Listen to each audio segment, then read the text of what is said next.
sea monster to take over their kingdom. And to save their kingdom, the king and the queen, to save their kingdom, they sacrifice their daughter Andromeda. And Andromeda is tied up in shackles. She's crying for help, shouting for help. And when she's shouting, Perseus hears her cries to come and save her. And Perseus here is holding something. Can you recognize what's this? Medusa's head. Yes, exactly. So Perseus is known for slaying Medusa, and when he slayed Medusa, from her blood rose the winged horse Pegasus. So in this movie, we're going to see all about these characters and how they were permanently put up in the night sky in the form of constellations. So, are you ready for the movie, guys? Excellent. Enjoy the movie.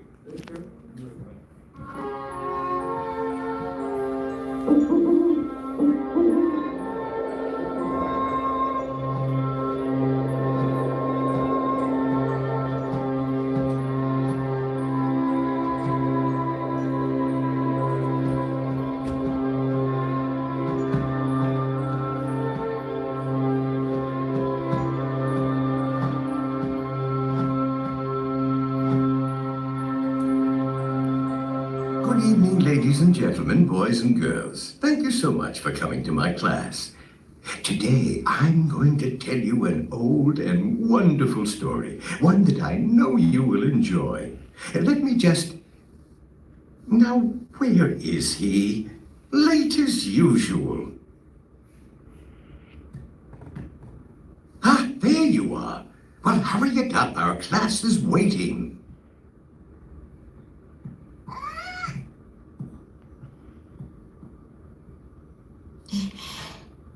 Well, thank you, Socrates. You're welcome.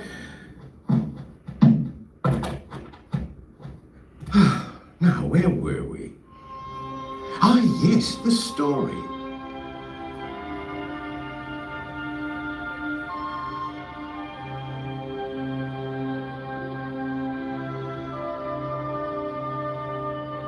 Long ago, farmers knew that it was time to harvest their crops when certain stars filled the heavens.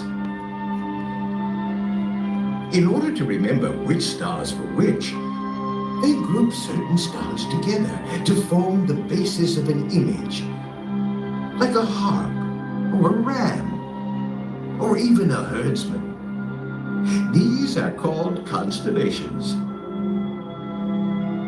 To help remember the various constellations, these farmers created wonderful stories.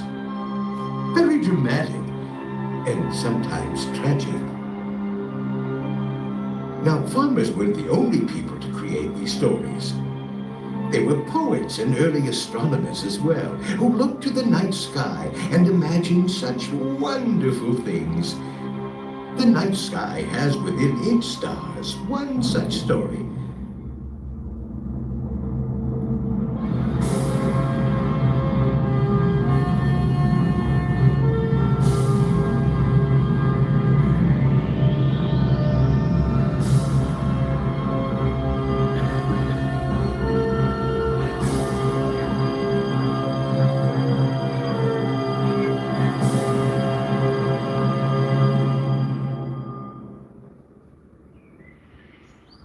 A long time ago, in the faraway land of Argos, there was a king called Acrisius.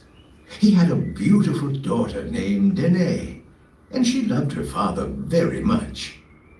But King Acrisius wanted a son, not a daughter, and despite Danae's love for the king, he was a cold and unloving father.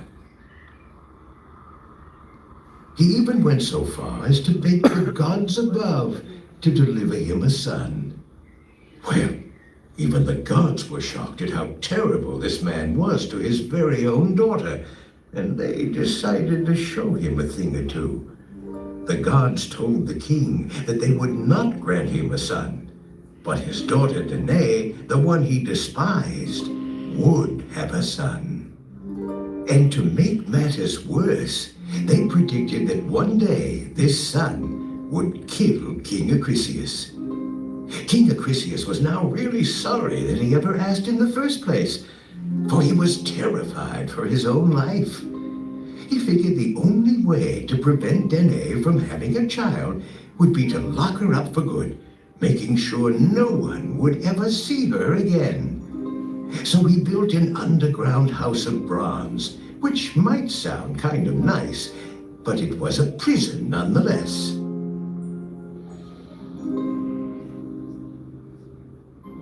Danae's only view of the outside world was through a small slit in the bronze ceiling.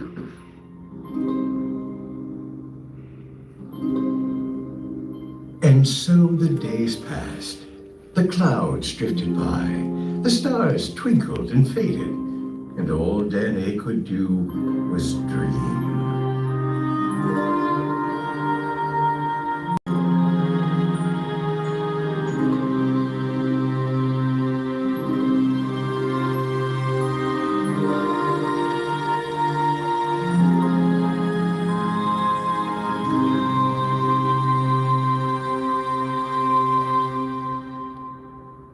Zeus, the god of all gods, was watching Danae from above. He had promised her a son, but now she was locked away. So Zeus himself went down the land of the mortals, disguised as a golden shower of raindrops. He fell lightly through the narrow window in the house of bronze, and with his magical powers, gave Danae a baby boy. Well, when King Acrisius heard about this, he just about flipped.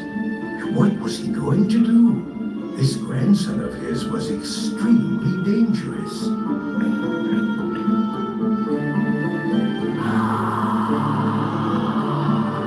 So he put Danae and her son into a wooden trunk and threw them into the sea.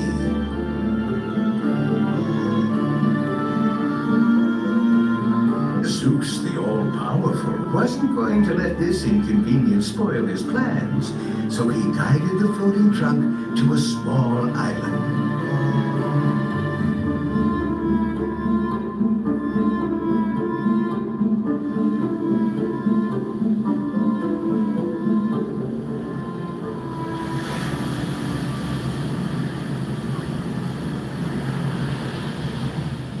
There, the mother and son were found by two very kind people who took them in as their own family. They spent many happy years together, and as time went by, Perseus grew into quite a handsome fellow. He was training to be a mighty warrior, and like all warriors, he must have all sorts of really cool gadgets. So the gods gave him a powerful sword, a very chic bronze shield, wooden sandals that made him fly, a magic purse, and even a small potion that would make him invisible.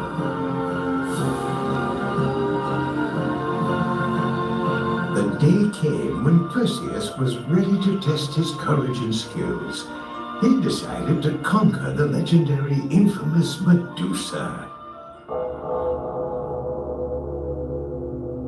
Well, we all know that Medusa was a horrible creature with hair made of live snakes and eyes so evil that just one glance would turn any mortal who dare look at her to stone.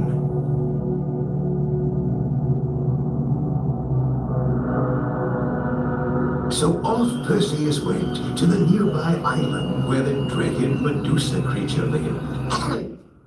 Excuse me, but aren't you forgetting to tell them about Cepheus and Cassiopeia? I know. Who's telling this story? Yes, but more on that later. First, I need to tell you about this other thing that was happening at the same time in another faraway land. In this other kingdom lived King Cepheus and Queen Cassiopeia, and they had a daughter named Andromeda. Now, the queen was incredibly vain. She boasted far and wide that she was the most beautiful woman ever, even more beautiful than the sea goddesses.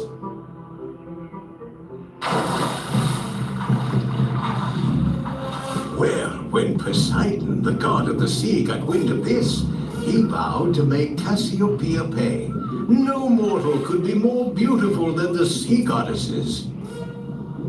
So Poseidon, who was really bad by this time, called on his fiercest, meanest creature of the deep, Cetus the sea monster, and instructed the beast to go and devour the people of the kingdom. Cassiopeia was going to pay. When Cassiopeia found out what was about to happen to her kingdom, she begged Zeus to stop the insanity and let her people live. But Zeus, although the god of all gods, had to respect the other gods' decisions and said he would not stop Poseidon's punishment. But he did agree to have a talk with Poseidon and see if they could come up with another arrangement. It was then decided that the king and queen's kingdom would not be devoured after all, but they would still have to be punished. Their daughter Andromeda would be tied to a rock and offered as a sacrifice to Cetus the sea monster. Everything was going to work out just fine for everybody, except, of course, Andromeda. And so the whole of the kingdom gathered by the seashore to watch Cetus dine on poor Andromeda. Excuse me, what about Perseus? Thank you, Socrates. Yes, let us not forget about young, brave Perseus, who was out to destroy the dreaded Medusa.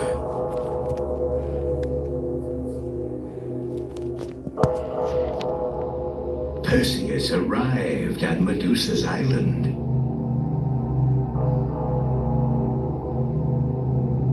Despite the increasing sense of doom, he moved on. It occurred to Perseus that if he couldn't look at this scary creature directly without turning to stone, maybe he could look at her reflection. Perseus looked into his shield of bronze, saw her reflection, and with one stroke of his mighty sword, chopped off her head.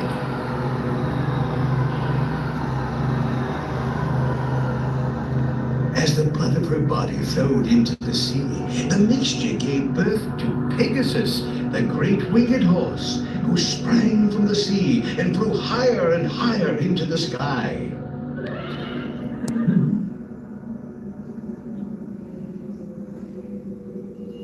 Perseus, now a mighty warrior, put Medusa's head in his bag, packed up his things, and headed home, flying with his winged sandals. But what's this? Down below, a sea monster and a fair maiden in distress. Sort of like Medusa. Just one glance at Andromeda changed Perseus forever. He fell instantly in love.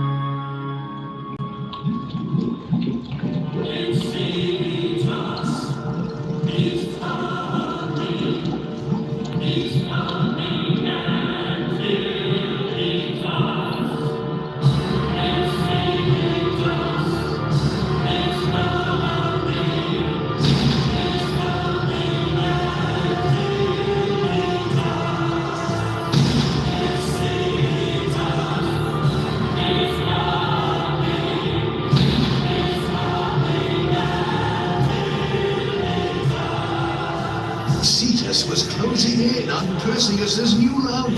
So the mighty Perseus swooped down on his winged sandals and blocked the sea monster.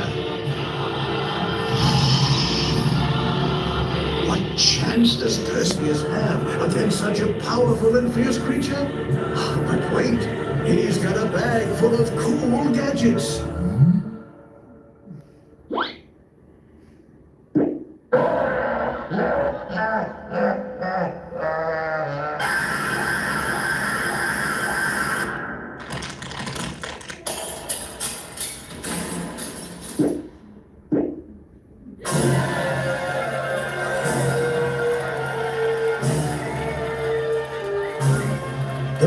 beast was killed, and the kingdom was freed from Poseidon's curse.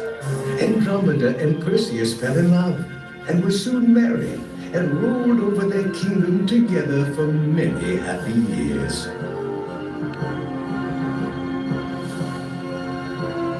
To this day, you can find this happy family together in the night sky.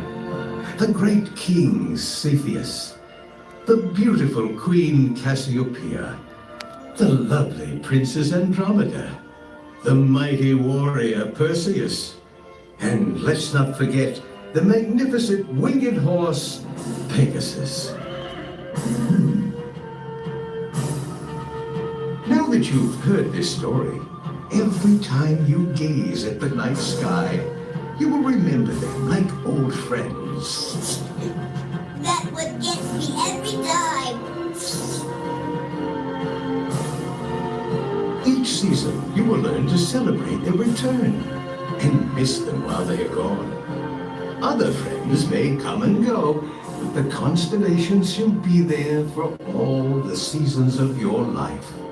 What about the prophecy? You forgot to tell them about King Acrisius. I didn't forget.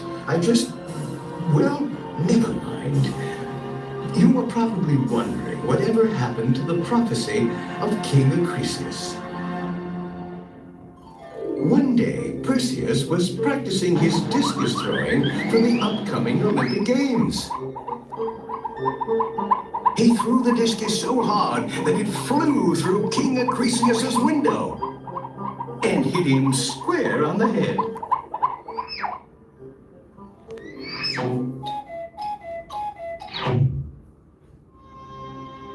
And so the story ends. But there are other seasons and many more stories, each as wonderful and fascinating as this. So come back next season and I'll tell you another story of another time